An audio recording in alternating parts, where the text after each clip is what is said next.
우리 새벽마다 계속 말씀 마음에 대해서 나누고 있는데, 어제도 부활하신 예수님이 제자들을 만나는 가운데 말씀을 전해 주실 때 마음이 뜨거워졌고, 그 마음을 열어서 성경을 깨닫게 해주셨다. 그 말씀이 어제 누가복음 24장 말씀이었어요.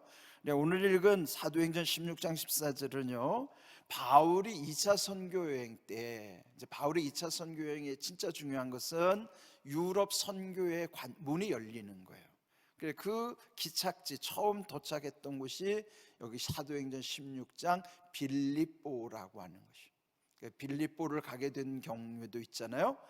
처음에 바울은 아시아 쪽으로 가려고 했지만 성령께서 이 마게도니아의 한 젊은이가 환상 중에 와서 우리를 도와달라고 손짓하는 것을 알고 방향을 돌리는 거예요. 유럽 쪽으로. 그게 이제 유럽의 선교 시작인데, 거기 첫 번째 도착한 곳이 빌립보란 말이죠. 그러니까 그 빌립보 거기가 이제 2차 선교 여행을 시작하는 출발점이 되는데, 그때 중요한 한 인물을 만나요. 그 사람이 바로 루디아라고 하는 사람이에요. 그래서 오늘 이 루디아를 보면, 원래 그 출신은 두아디라 시의 출신인데 자색 옷감 장사를 하였다. 그러니까 굉장히 유명한 당시에 이제 고급 옷감이죠. 그런데 그는 하나님을 잘 섬기는 이로써 그때 바울이 거기 도착했을 때 처음 만나는 과정인데, 바울이 말하는 거를, 말씀을 전하는 걸 듣고 있을 때 주님께서 그 루디아의 마음을 열어주시고 바울의 말씀 전할 때 바울을 따르게 하셨다, 그런 거예요. 여기서 만남을 인도하시는 이도 하나님이시지만 마음을 여시는 이도 주님이 여시는 것이고, 그래서 여러분, 우리의 모든 것은 하나님의 섭리 가운데 있다는 것을 늘 기억해야 되는 것입니다. 자, 그렇다면 어제 이제 연속해서 이 마음에 열려져야 하는데, 마음의 눈을 일컬어서 우리 흔히 많이 알린 대로 영안이라고 그래요. 영적인 눈. 영안이라는 말 많이 들어보셨죠? 영안은 영적인 눈, 마음의 눈, 이렇게 말하는 거예요. 그런데 이 마음의 눈, 영안이 흐려지는 원인이 있어요. 그것을 요한일서 2장 15절 16절에서는 세 가지를 강조하는 거예요. 첫째, 육신의 정욕 때문이다. 둘째, 안목의 정욕 때문이다. 셋째, 이생의 자랑 때문이다. 그런데 육신의 정욕이라고 하는 것은 내 죄된 몸에서부터 끌려가는 욕심이에요. 그게 정욕은 욕심이라는 거죠. 육신의 욕심, 눈으로, 안목이라는 건 눈으로 오는 욕심. 이 육신의 정욕과 눈으로 오는 안목의 정욕이 합쳐져서 결국 내 인생의 어떤 자기의 교만하고자 하는 자랑하는 것들로 나타나는 것입니다. 요한일서 2장 15절 16절 같이 읽어볼까요? 이 세상이나 세상에 있는 것들을 사랑하지 말라. 누구든지 세상을 사랑하면 아버지의 사랑이 그 안에 있지 아니하니, 이는 세상에 있는 모든 것이 육신의 정욕과 안목의 정욕과 이생의 자랑이니 다 아버지께로부터 온 것이 아니요 세상으로부터 온 것이라. 아멘. 여기 보면요, 세상에 있는 것들 사랑하지 말라고 그랬는데, 이때 사랑이라는 의미는 하나님처럼 사랑하는 거예요. 요한복음 3장 16절, 하나님이 세상을 이처럼 사랑하셨다는데 하나님도 사랑하는 세상을 왜 우리는 사랑하지 말라고 하는가? 그때 여기서 의미가 다르는 거예요. 여기서 사랑은 하나님처럼 사랑하는 것이란 말이죠.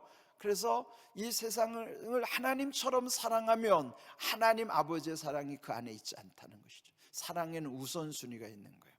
이 세상의 모든 것 우리가 사랑해야 될 대상이면 맞지만, 하나님을 사랑하는 사랑 밑에서 다 연결돼야지 되는 것이지, 하나님같이 사랑하면 그는 교만이고 죄가 되는 것이거든요. 그래서 이 세상 모든 것이 결국은 이렇게 세 가지로 온다 하는 것입니다.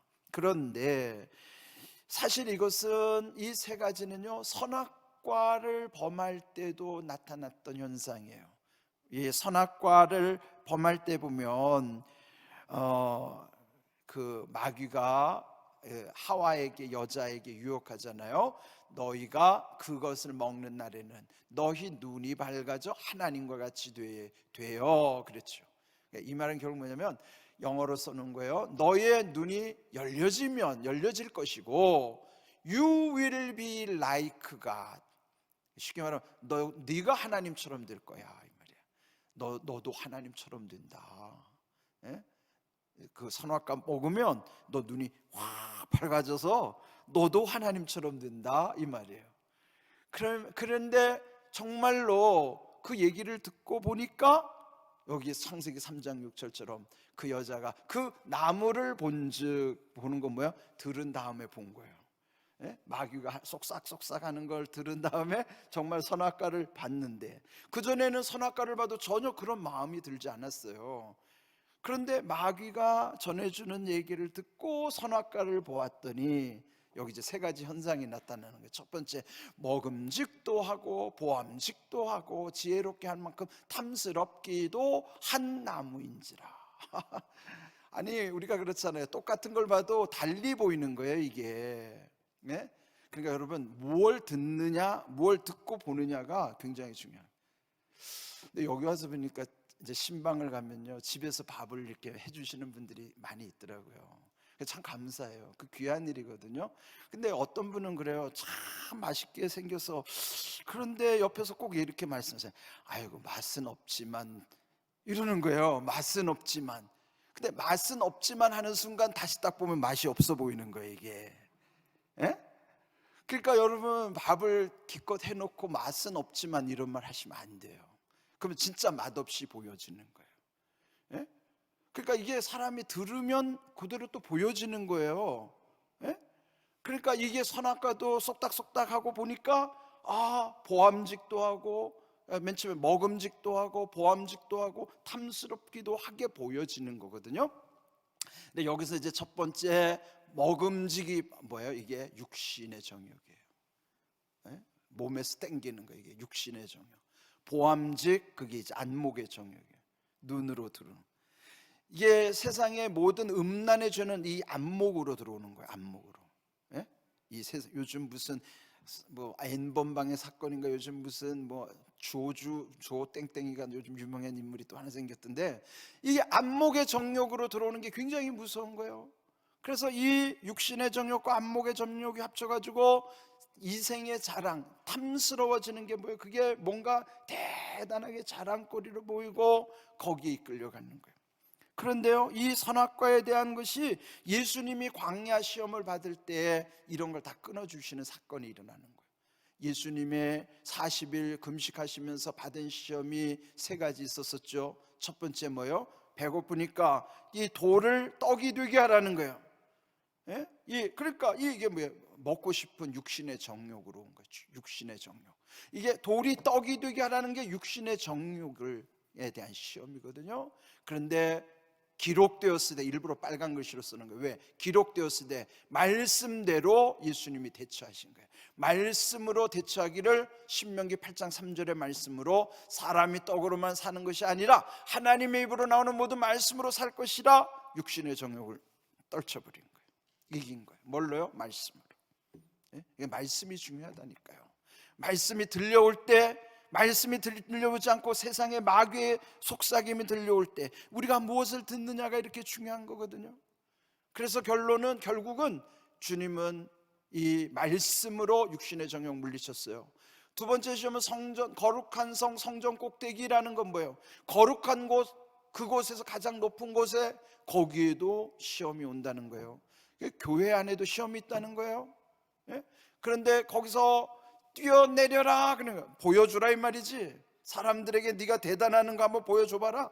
눈으로 보게. 안목의 정욕을 시험하는 거예요. 그런데 기록되었을 때 이게 뭐예요? 말씀. 신명기 6장 16절의 말씀으로 떨쳐버리는 거예요. 주 너의 하나님을 시험하지 말라. 예? 그러니까 말씀으로 또 이 안목의 정욕을 이겨내시는 거예요. 세 번째로 또 세상의 모든 천하만국 그 영광을 보여주면서 또 유혹하는 거예요. 만일 내게 엎드려 경배하면 이 세상 모든 것 내가 너에게 다 줄 것이다. 자랑하는 거예요. 그런데 이 이생의 자랑에 대한 시험도 기록되었으되 말씀으로, 신명기 6장 13절의 말씀으로 주 너희 하나님께 경배하고 다만 그를 섬기라. 이 예배의 문제가 이렇게 중요한 거예요. 경배라는 건 예배의 문제거든요. 그래서 이 결국 예수님은 육신의 정욕도 안목의 정욕도 이생의 자랑도 다 말씀으로 물리친 거예요. 여러분, 우리에게 오는 이런 모든 우리의 영안, 우리의 마음의 눈을 흐리게 하는 것들을 이길 수 있는 것은 말씀으로 우리의 눈이 열려져야만 하는 거예요.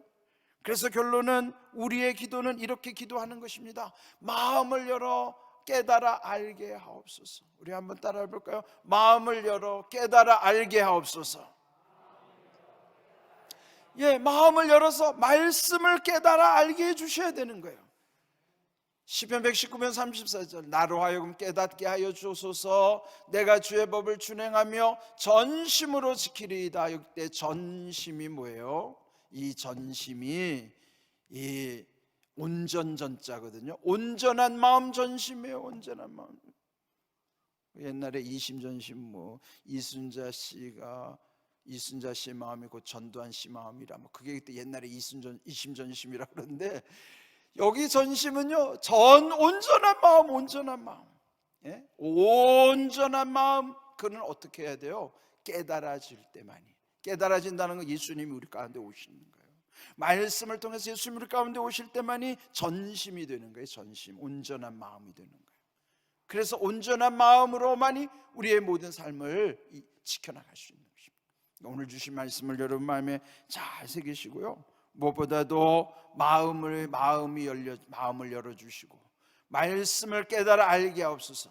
그런 기도 가운데 여러분의 말씀이 깨달아질 때마다 더욱 거룩함의 능력으로 귀하게 하나님 세워주심을 믿고 늘 우리 감사함으로 하나님께 우리 남은 이 진군도 끝까지 승리할 수 있기를 주님의 이름으로 축복합니다. 아멘.